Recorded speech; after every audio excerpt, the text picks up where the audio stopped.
После 1018 година, кога било уништено Самоиловото царство, целата територија на Македонија била вклучена во византискиот тематски воено-административен систем.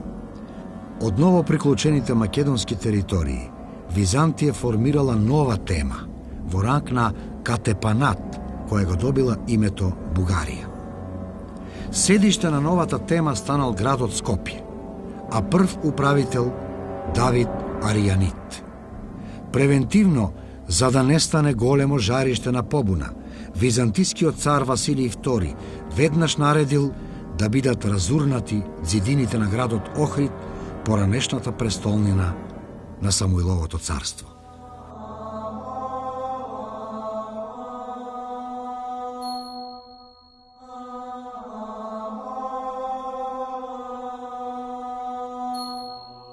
Во текот на втората половина на 11 век, наместо пространата тема Бугарија, во Македонија биле создавани поголем број главно мали по обем теми. Единствено Солунската тема останала поголема. Новите теми се состоеле од еден покрупен градски центар заедно со својата потесна или поширока околина. Од крајот на 11-тиот и во текот на 12-тиот век познати се следниве византиски теми во Македонија: Солунска, Струмичка, Берска, Костурска, Мегленска, Пелагониска, Охридска, Вардарска, Скопска и други. Тематските граници биле променливи и се прекројувале во зависност од проценките на византиската власт, како најдобро би можела да одолее на внатрешните или надворешните предизвици. Така, познато е, например, дека малата Охридска тема привремено била приклучувана кон поголемата Драчка тема, со главна цел да се организира подобра одбрана од надворешните навлегувања, нормански, крстоносни, српски и други. Покрај надворешните навлегувања и востанијата на Петар Делјан и Ѓорги Војтех представувале фактор кој привремено го нарушувал нормалното функционирање на византискиот административен систем во Македонија. Покрупните теми били управувани најчесто од дуксови, а помалите од катепани и стратези. Значи, евидентно е постоењето на мали воени и мали фискални теми кон крајот на 11-тиот век на просторот на Македонија, кои главно биле под контрола на големите и стари Драчка и Солунска тема. Според ревидираните мислења во византологијата во периодот на 11-тиот и 12-тиот век, главно се бележи тенденција на константен економски развој, кој меѓу другото подразбирал земјоделски и урбан развој во провинциите на Византија. Таквата оценка секако се однесува и за просторот на Македонија. Во овој период се бележи разложување и распаѓање на селската општина за сметка на растеж на крупниот феудален земјопосет. Примери за таквата тенденција може да се најдат во преписката на архиепископот Теофилакт. Слободните селани на разни начини биле претворени во феудално зависни луѓе, кои биле поделени во повеќе категории. Основната категорија на зависни лица биле познати под името парици. Исто така, како посебни категории зависно население, треба да се споменат отроците, клириците и робовите. За време на византиското владење во Македонија, во пракса бил присутен имунитетот екскусија. Тоа всушност значило дека византиската држава одстапувала почесто финансиски, а поретко административно-судски права на феодалните господари. Доаѓањето на византискиот цар Алексиј I Комнин 1081-1118 година на власт, без сомнение предизвикало подолгорочно стабилизирање на византиската власт на еден поширок простор. Времето на неговото владење било одбележено со започнување на повеќеслојни позитивни промени во развојот на Византија. Постојат мислења според кои неговото име потребно е да се вброи меѓу најзначајните и најголемите византиски цареви. Но веднаш по доаѓањето на власт, византискиот цар Алексиј I морал да се соочи со големата норманска опасност од запад. Норманскиот владетел Роберт Гвискард и неговиот син Бомеунд Таренски, по утврдувањето на своите позиции во поранешните византиски владенија во Јужна Италија, пролетта 1081 година организирале голема воена кампања. За основна цел на големата кампања било поставено проширувањето на норманската власт од другата страна на Јадранското море кон балканските владенија на Византија.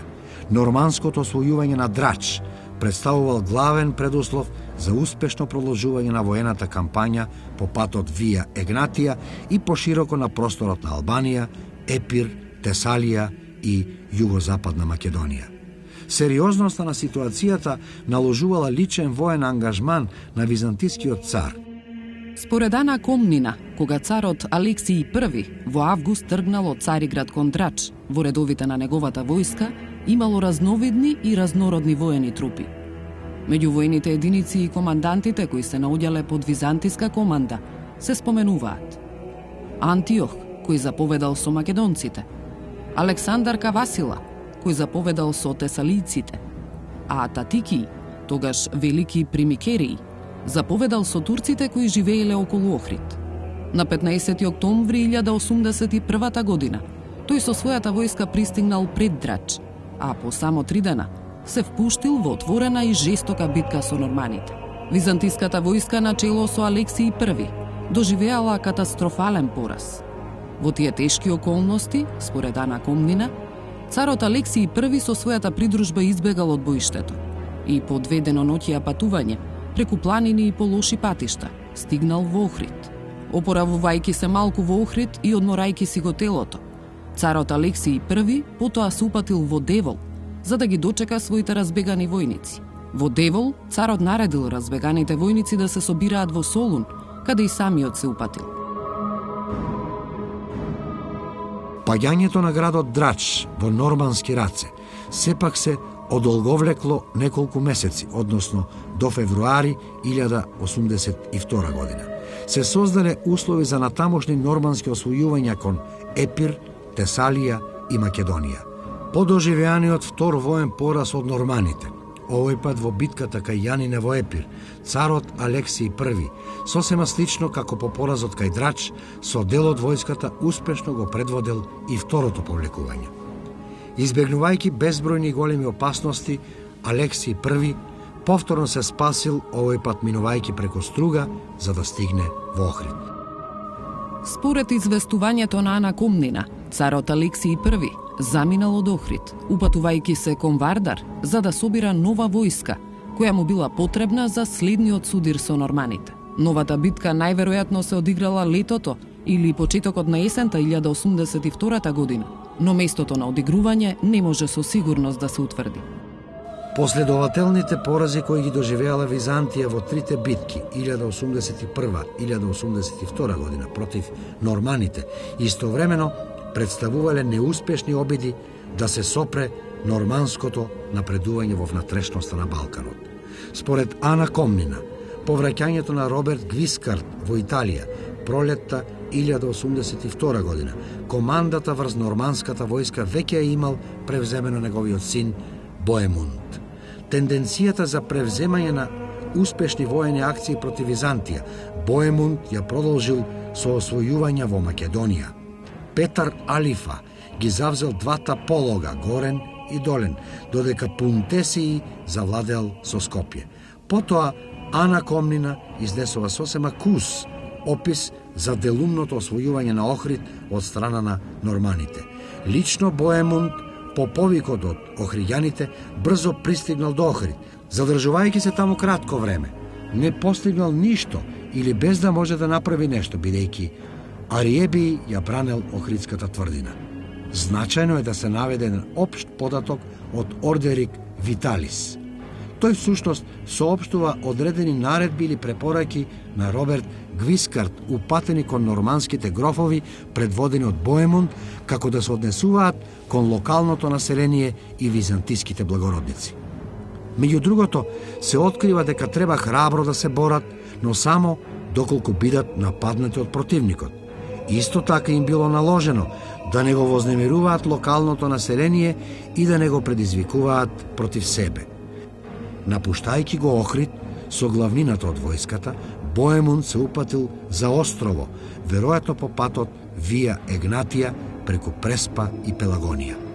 Во понатамошниот тек на норманските освојувања во Македонија 1082-83, по Охрид како засегнати градови и тврдини од продорот на Боемунд се споменуваат Острово, Соск, Сервија, Верија, Воден и Меглен. Следувал период од византиско-норманската војна исполнет со динамични пресврти. Пролетта 1083 година Боемунд ја продолжил офанзивната војна кампања за освојување на нови византиски владенија во Македонија и Тесалија. Во еден силен налет, пред да се упатат кон Лариса, норманите успеале да ги освојат важните градови Пелагонија, Битола, Трикала и Костур.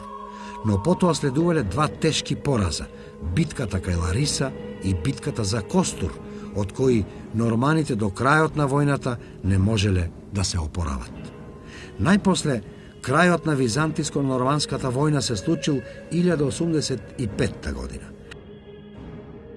Византискиот цар Алексиј I Комнен за време на своето долгогодишно владење без своја волја бил инволвиран во големото движење од Западот, Првото крстоносна војна. Ова движење било организирано и предводено од западноевропските, главно француски благородници, како и од папските великодостојници, и за главна цел имало ослободување на Христовиот гроб во Ерусалим. Во контекст на овој поход, балканските владенија на Византија се нашле како транзитна зона на крстоносците. Постојат византиски, но уште повеќе западноевропски извори кои известуваат за овој крстоносен поход. Според тие известувања, поминувањето на крстоносците на балканските владенија во тој контекст и на Македонија се датира кон крајот на 1096 и во првите месеци на 1097 година. Првата крстоносна војска која поминала из Македонија е онаа предводена од Боемунд Таренски. Имено тој од Албанија влегол во територијата на Македонија преку Костор и потоа го продолжил напредувањето кон Константинопол. Втората крстоносна војска ја предводел францускиот благородник Рајмунд Тулуски, кој што по патот Вија Егнатија се пробивал низ балканските простори. Така тој кон крајот на 1096 година тргнал од Франција преку Јужна Италија, Далмација, за да стигне во Драч. Во Драч бил пречекан од управникот Јован Комнин, кој што потоа го препратил понатаму во патувањето. Иако декларативно била постигната спогодба, крстоносците да поминуваат мирно низ балканските простори и да бидат снабдувани со прехранбени продукти, Византија тоа не го почитувала. Тие често биле напаѓани и за тоа известуваат западните извори. Според францускиот автор Рајмунд од Ажил, крстоносните војски постојано биле напаѓани при своите преминувања во Македонија од узите, куманите, печенезите и турците. Секако ова се смета дека се наемнички војски на Византија. Последната крстоносна војска која поминала низ територијата на Македонија е онаа предводена од херцогот Роберт Нормандиски и грофот Стефан од Блуа и Шартер. За ова добиваме информација од познатиот француски хроничар Фулкер од Шартер, која напишал историјата Ерусалимската историја.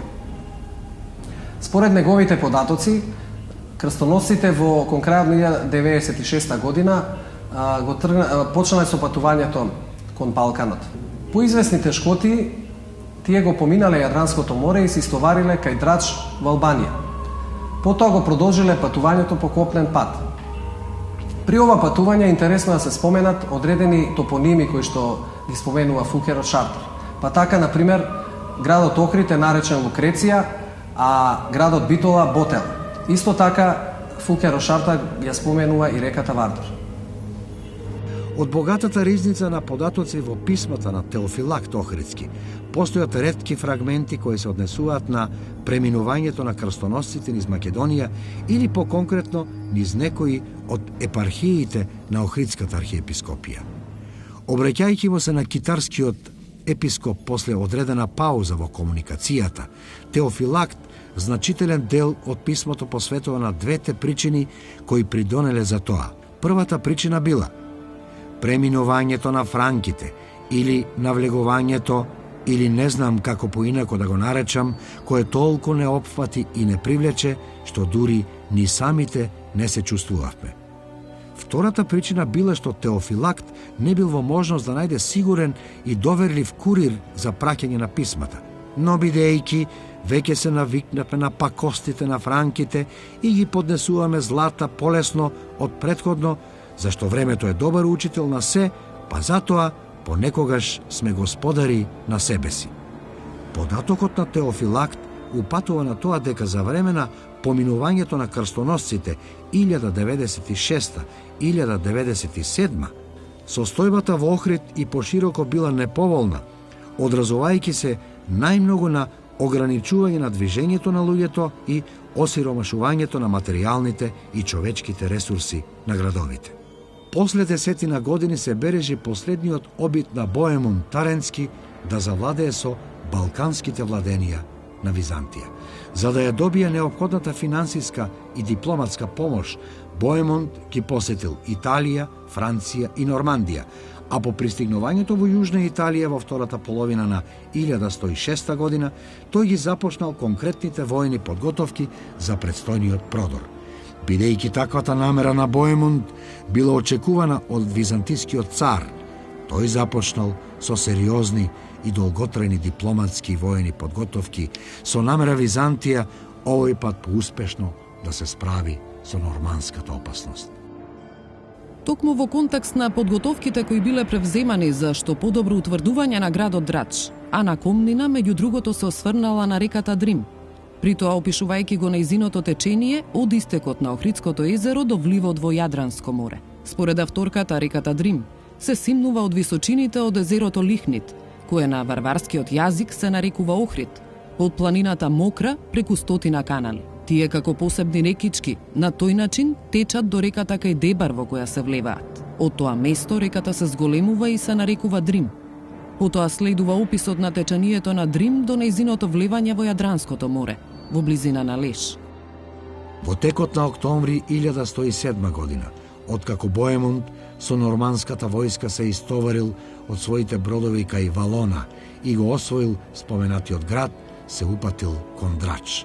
Во меѓувреме царот Алексиј I се упатил од Константинопол кон Солун.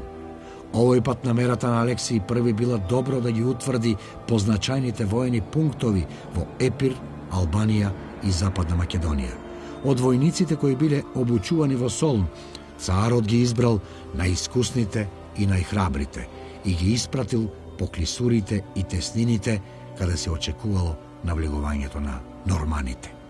Така, според известувањето на Ана Комнина, кон крајот на 1107 година, Александар Кавасила со конјаница и пешадија бил испратен да ја брани тврдината Петрела. Војсководачот Лав Никерит со поголем одред го чувал Дебар, а на Евстатиј Камица му била доверена заштитата на премините на Арбанон. Превземените мерки на Алексиј I со право се дефинирани како превентивно одбрамбени. Во текот на пролета 1108 година, додека Боемунд неколку пати залудно се обидувал да го освои Драч, царот Алексиј I од Солун преку Пелагонија пристигнал во добро утврдениот Девол. Непосредно со вршењето воен притисок и опсада на Драч, на што лично го насочил целото свое внимание, Боемунд со еден дел од војската го испратил својот брат Гвидо, грофот Сарацин и Контопагин да се пробијат кон исток и најпрво да се пресметаат со Александар Кавасила, бранителот на тврдината Петрела. Потоа било планирано да се ослободат главните патишта и да се превземат одредени попатни тврдини од византиска контрола. Всушност, тежиштето на акцијата било насочено кон позициите на Евстатиј Камица, кој ги контролирал премините на Арбанон. Делејќи ја норманската војска на два дела, Гвидо со едниот дел од војската се упатил фронтално кон Евстатиј Камица, додека вториот дел од војската начело со Контопагин и грофот Сарацин се упатила кон Дебар и требало да го нападнат Евстатий Камица од Задграб. Норманскиот план во потполност успеал. Но набрзо потоа летото 1108 година, тешкотиите со кои се соочувал Боемунд станале несовладливи и тој бил принуден на драчкиот дукс Алексиј да му предложи склучување на мир. По прифаќањето на норманската понуда од царот Алексиј I во септември 1108 година бил склучен така наречениот Деволски договор, кој всушност ја официализирал византиската победа. Од норманскиот продор сепак произлегле негативни последици за Охрид, поконкретно за тоа кои и какви биле последиците за Охрид и околината од овој последен нормански продор предводен од Боемунд, дознаваме од неколку писма на Теофилакт Охридски.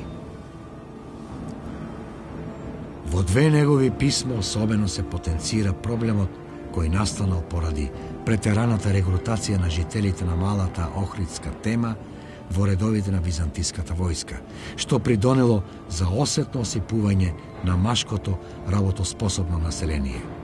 Во писмото, упатено до драчкиот дукс, Теофилакт директно барал да се прекине или барем да се намали собирањето на пешадија од Охридската тема под изговор дека темата е мошне мала и сиромашна и дека недостатокот на население уште повеќе ја влошува состојбата.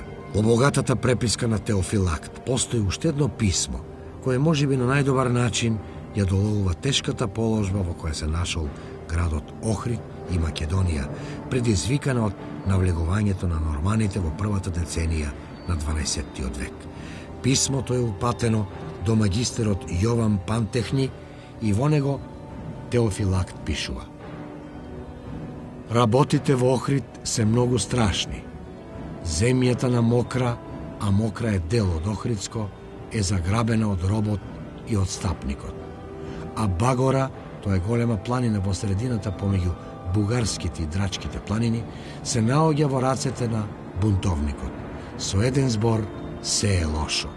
Но да се надеваме на Бога и на грижите на моќниот цар, дека тој гуштер, кој што стоплен од зраците на царските добрини дигнал глава, лошо ќе помине и нема каде да се скрие. Времето на владење на византискиот цар Алексиј I Комнин во голем дел се совпаѓа со времето кога, како архиепископ во Охрид, се наоѓал познатиот Теофилакт. Од неговата сочувана писмена кореспонденција добиваме драгоцени податоци за неговиот живот и делување во Охрид. Тие податоци на посреден начин всушност ни откриваат важни фрагменти од поширокиот социјално-економски контекст во кој се наоѓала Македонија кон крајот на 11-тиот и почетокот на 12-тиот век. Поради потребата од обновување и зајакнување на воените ресурси и фискалниот капацитет на државата, Алексиј I бил принуден да спроведува ригорозни мерки. Превземените мерки подразбирале енормно зголемување на државните трошоци, кои единствено можеле да бидат надоместени со зголемување и поголема дисциплина при собирањето на даноците. Фискалните промени предизвикале незадоволство кај поситните и покрупните земјопоседници, на кои им биле ограничувани претходно стекнатите придобивки, привилегии и имунитетни права. Еден од погласните незадоволници од работата на државните даношни чиновници бил самиот Охридски архиепископ Теофилакт. Во неговите писма постојат бројни примери од кои може да се заклучи дека Теофилакт за време на неговиот подолг престој во Охрид се наоѓал во речиси континуиран судир со споменатите чиновници. Во неколку писма од преписката на Теофилакт централно место завземаат случувањата во врска со долготрајниот конфликт меѓу архиепископот и парикот Лазар. Преку случајот на парикот, кој бил искористен како експонент, даночните чиновници всушност ги подкопувале собственичките и имунитетните права и привилегии на црквата. Сето тоа одело во прилог на зголемување на државните за сметка на црковните приходи. Во едно писмо Теофилакт пренесува дека Лазар пред царот изјавил: Архиепископот бил дебел и многу богат, дека живеел како сатрап во многукатни згради и дека летувал и се разладувал во неговите добро проветрени куќи. Потребно е да се верува дека Охридската архиепископија и нејзиниот поглавар Теофилакт располагале со крупен движен и недвижен имот. Од податоците во писмата овозможено е да се добие единствено делумен увид во имотната состојба. Според тој увид, архиепископот, освен во Охрид и околината, поседувал или управувал со имоти во Пелагонија, Девол, Воден, Полог и Повардарието. На земјоделските површини доминантно било производството на жито, кое Теофилакт на едно место го споменува дека се пресејувало за да се оддели од плевелот. Под поимот жито, споменат од Теофилакт, потребно е да се подразберат следниве житни култури: пченица, просо, овес, јачмен и друго. За мелење на житото Теофилакт користел воденици, но од писмата се дознава дека за нивно користење на државата бил принудуван да ја плаќа двојно повисок данок отколку останатото население и дека плаќал данок и за урнатите воденици. Во земјишните имоти на архиепископијата влегувале и лозјата. Тие се споменуваат во контекст на тоа дека Теофилакт на престапниците кои биле осудени од црковниот суд им одземал лозја и ги приклучувал кон неговиот земјоделски имот. Од грозјето кое било добивано од лозјата било правено познатото охридско тенко вино. Во едно од писмата Теофилакт оставил сведоштво дека во негово време во околината на Охрид се одгледувала и маслинката. Треба се претпостави дека со нивна преработка се добивало масло. Архиепископијата по се изгледа располагала со пространи планински пасишта на кои се одгледувало ситен и крупен добиток. На едно место во писмата се споменува дека Теофилакт им доделил малку добиток на дел од своето зависно население. Се чини дека Теофилакт добивал големи приходи од црковните пасишта, што се заклучува од податокот дека неговите патишта биле полни со сирење, а од неговите ридови течело млеко. Во редот на стопанските гранки од кои црквата без сомнение имала значителни приходи, спаѓало рибарството. Тоа изгледа сосема природно, поради тоа што градот Охрид се протегал на бреговите на Охридското езеро. Од писмата се дознава најраспространетиот начин на кој се ловела рибата. Биле употребувани струги, прегради, кои грците ги нарекувале вади. На повеќе места во писмата се сретнуваат податоци дека Теофилакт испраќал охридски риби на своите адресанти, пријатели и поддржувачи ширум диецезата на Охридската архиепископија и пошироко. Тие насекаде биле познати како сладки риби, веројатно бидејќи биле вкусни за јадење или можеби дека биле сладководни. Интересно е тоа што се открива дека рибите за конзумирање биле подготвувани на два начини, како солени риби и риби испечени во леп. Најверојатно се работи за видовите на риба пастрмка и белвица. Посреден податок кој сведочи за функционирањето на трговијата во Охрид представува постоењето на градскиот пазар, каде бил забележуван и Теофилакт. Се смета дека присуството на Теофилакт на пазарот треба да се разбере како негова потреба да тргува со вишоците од земјоделско-сточарските продукти кои ги остварувал од своите имоти. Во писмата на Теофилакт на неколку места директно се споменуваат охриѓаните. Таквите податоци овозможуваат во голема мера да се открие каков бил односот на Теофилакт кон нив. При тоа, потребно е да се нагласи дека освен специфичната локална димензија на значење, споменувањето на охриѓаните мошне често представувало персонификација за македонското население воопшто. Кратко време по доаѓањето на Теофилакт во Охрид, разочаран од обкружувањето, тој во едно писмо ги соопштува првите впечатоци за охриѓаните. Користејќи длабока реторика, Теофилакт охриѓаните ги доживува како вратови без глави, кои не знаеле да го почитуваат ниту Бога, ниту луѓето. Понатаму истакнува дека бил осуден да живее со такви чудовишта и дека не постоела надеж под влијание на некакви подобри сили вратовите да добијат глави. Во едно друго писмо, Теофилакт реторички истакнува дека охриѓаните ја слушале неговата песна, проповед како магарето лирата, на тој начин нагласувајќи ја нивната неукост и непознавањето на грчкиот јазик. Користејќи длабока метафора, Теофилакт на 3 места жителите кои го обкружувале ги нарекува жаби од смрдлива средина, кои биле пород на овдешното езеро на злото, алузија за Охридското езеро. Уште се дознава дека населението смрдело на кози и веројатно на овчи кожи, дека неговите работи засмрделе и изгниле за време на неговиот долг престој во градот Охрид и дека тој наводно робувал на робовите и нечистите варвари кои живееле во голема сиромаштија. Но веројатно, откако одминало подолго време од неговиот живот во Охрид, Теофилакт признал дека не останал отпорен на влијанијата на варварската средина. Тој во едно писмо истакнува дека откако се наоѓа во Охрид, сите негови работи засмрделе и изгниле, дури оние кои биле пријатни и убаво мирисале. При тоа изразува страв и бара помош во блиска иднина гнилежот и смрдеата да не започнат да му мирисаат многу убаво и пријатно. Треба да се потенцира дека, иако испишаните зборови содржат голема доза на иронија и самосожалување, сепак тие на оригинален начин ја потврдуваат неизбежната интеракција и влијание кое го примал Теофилакт од варварската средина. Наводната етничка антипатија која долго време во науката беше истакнувана како главна причина за Теофилактовите негативни квалификации кон македонското население, потребно е да се отврли.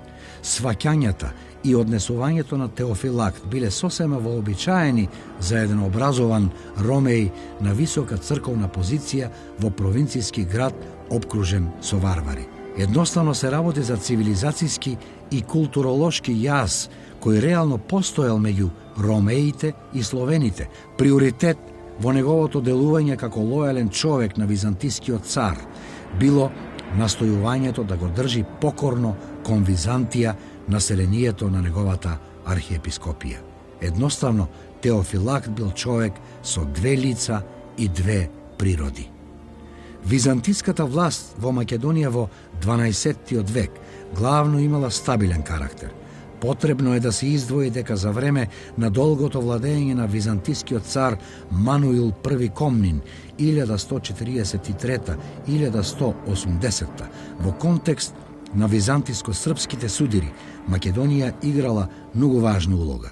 Во тој контекст се бележат бројни престои на споменатиот цар во Македонија. Поконкретно, може да се утврдат дури 7 престојувања на царот Мануил во Пелагониската рамнина во период од 20 на години, 1149-1168. При тоа просторот на Пелагонија бил погоден за подготвителни и логистички воени активности во борбите на Византија, главно против Србија. За историјата на македонските простори, ретки и значајни податоци се содржани во делото Географија од познатиот арабијански писател Идризи. Во споменатото дело од средината на 12-тиот век се споменуваат и накратко се опишуваат бројни македонски градови.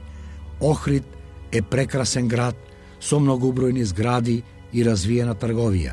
Тој се протега на врвот од еден убав рид.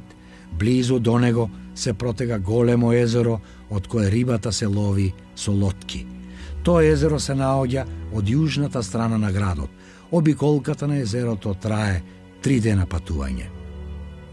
За Скопје се дознава дека бил голем град со особено развиено земјоделство, лозарство и овоштарство. Струмица се продегала на една планина и била богата со обработливи полиња, како и со овошни и лозови насади. Мородвист бил густо населен град сместен на рид и имал ниви и лозја. Малешево било место изградено на висорамнина и обкружено со села и селца со прекрасни градини и бројни овошни насади. Острово било селиште обколено од големо езеро богато со риба, чија обиколка трае ден и половина патување. Воден бил град сместен на познатиот пат и бил оддалечен од Солун 2 дена патување.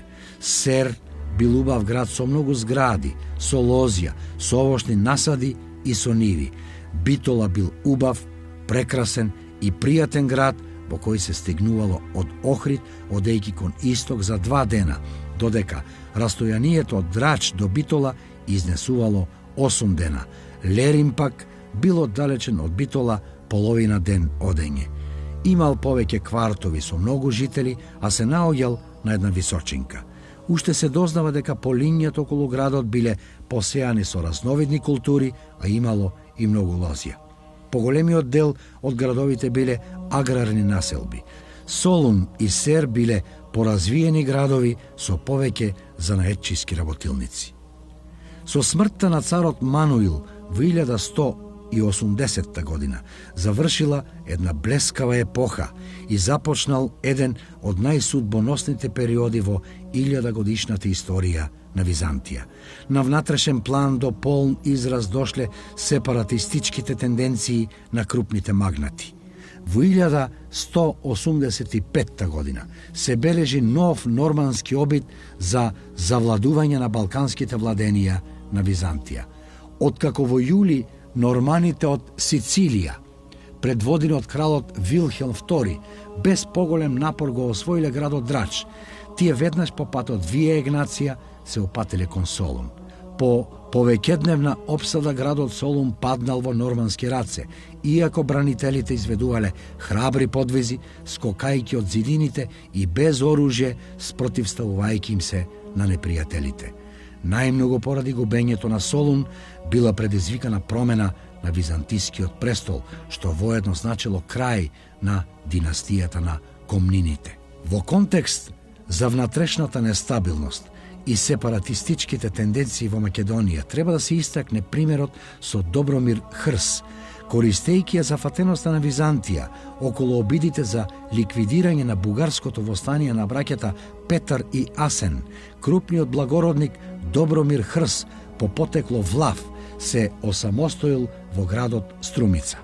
Според историчарот Никита Хонијат, Хрс не им се придружил на браќата Петар и Асен кога тие во 1185 година се кренале против ромеите, туку кренал оружје против нив со своите 500 сонародници и станал сојузник на ромеите.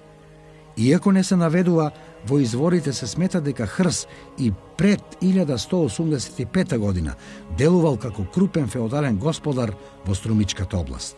Според известувањата на Хонијат, набрзо потоа беше фатен дека, постојано пробивајќи се напред и настојувајќи за себе да ја приграби власта, се приклонуван ко своите соплеменици, па поради тоа бил затворен.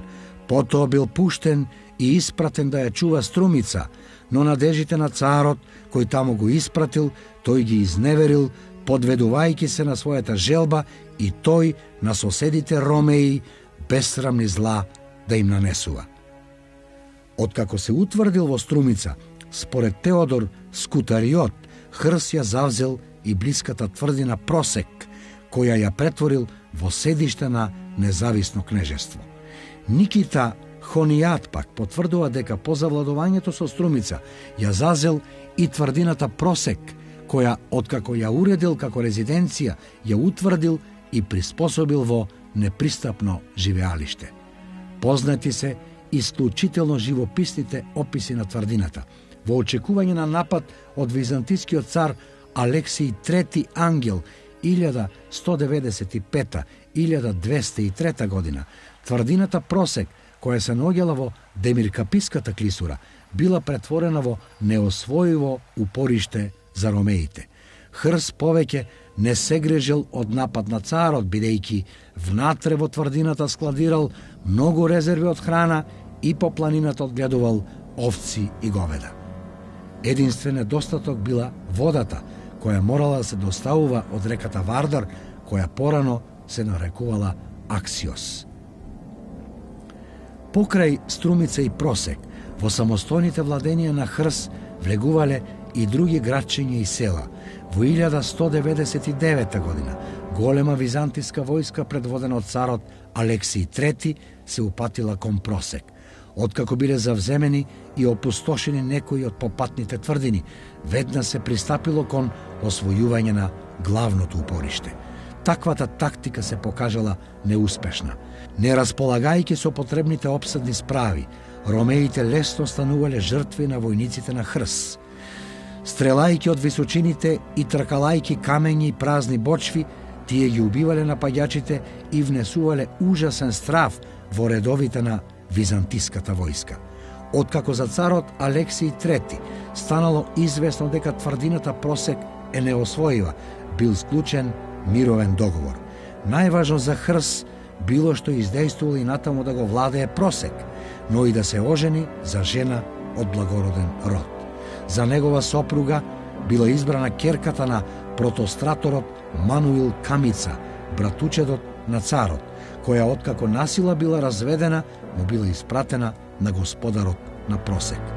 По свадбата, исклучениот брак меѓу Хрс и византиската принцеза, привремено настапил мирен период во меѓусебните односи. Но не за долго.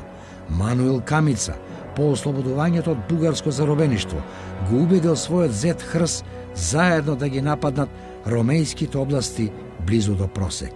Во 1201 година, по брзото и лесно освојување на Прилеп и Пелагонија, сојузничките војски ги продолжиле своите проширувања кон пространи територии се до Тесалија, а засегнати биле и областите на Средна Грција и Пелопонес. Тогаш царот Алексиј III ја применил вештата византиска дипломатија и издејствувал раздор и раскинување на сојузот меѓу зетот Хрс и тестот Камица. Откако му ја ветил раката на својата внука Теодора, византискиот цар успеал да го придобие господарот на Просек и набрзо бил склучен нов мировен договор. На тој начин, без да слезе од својот каменест и непристапен Просек, како змеј кој се гнезди на карпа и не остава траги по своите стапки, ти го принуди кон робство, известува Никите Хонијат. Хрс бил натеран да му се подчини на царот. Таквата постапка всушност го предодредила крајот на самостојното владение на Добромир Хрс. Во 1201 и 1202 година, освен што и ги вратил на Византија Прилеп, Пелагонија и соседните владенија, Хрс набрзо ја загубил и Струмица. По 1202 година Добромир Хрс веќе не се споменува во изворите и тој за секогаш исчезнал од историската сцена. Веќе започнало 13-тото столетие, кое се карактеризирало со исклучителна динамичност и менливост во однос на воено-политичките и црковните случувања.